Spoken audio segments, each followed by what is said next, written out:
We're continuing to follow the breaking news here in the Situation Room. 3 leaders in the fight against the coronavirus are now in self-quarantine after being exposed to the virus in the halls of the West Wing of the White House. The nation's top infectious disease specialist, Dr. Anthony Fauci, as well as the CDC, the Centers for Disease Control and Prevention Director, Dr. Robert Redfield, and the head of the Food and Drug Administration, Dr. Stephen Hahn, all impacted. They are now, out of an abundance of caution, for 14 days in self-quarantine, mostly spending time at their own homes.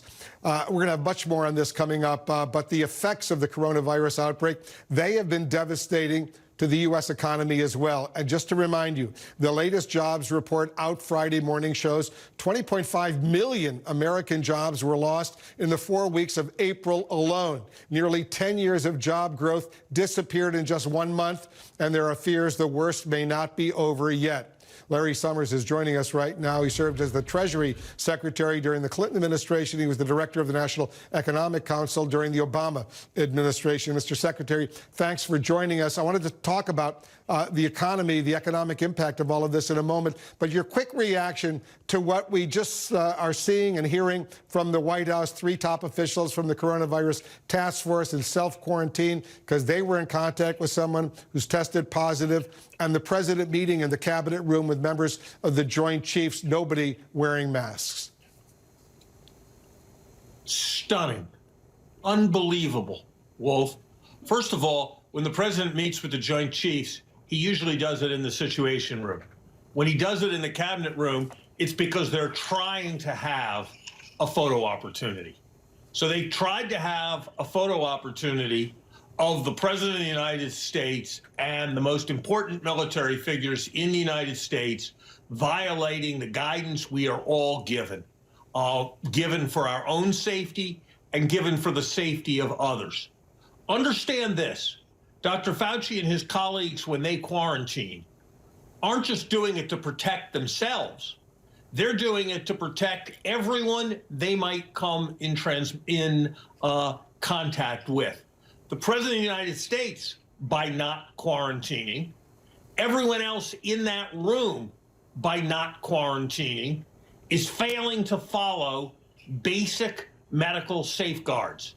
People talk about contact tracing. They talk about that constantly. This is what contact tracing is.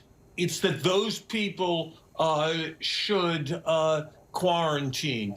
This idea that there are different rules for the leader of the country than for everyone else, that has not been the American way. I mean, it's the most basic concept of military ethos that generals live by the rules they expect their troops to live by. I may not understand something. This is, as you say, breaking news, but this is inexplicable to me, and it's inconceivable to me that it would have happened in either of the administrations of which I was a part.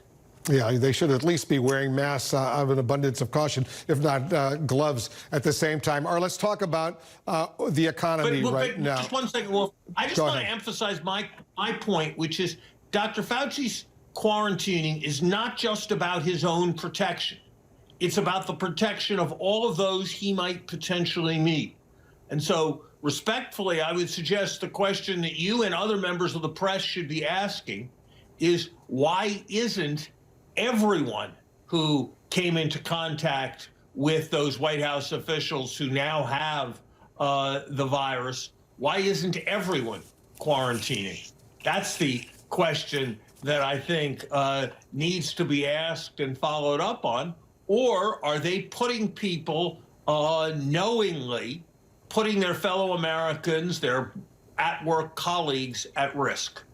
Yeah, Dr. Fauci, Dr. Redfield, Dr. Hahn, they're all in self-quarantine now for 14 days. They're doing the right thing. Yeah, they are clearly doing, and they all say they will completely wear masks. They are absolutely doing the right thing. I suspect more members of the White House Coronavirus Task Force will be doing the same thing, once again, out of an abundance of caution. But they got to do it to not only protect themselves, but to protect, as you correctly point out, others as well.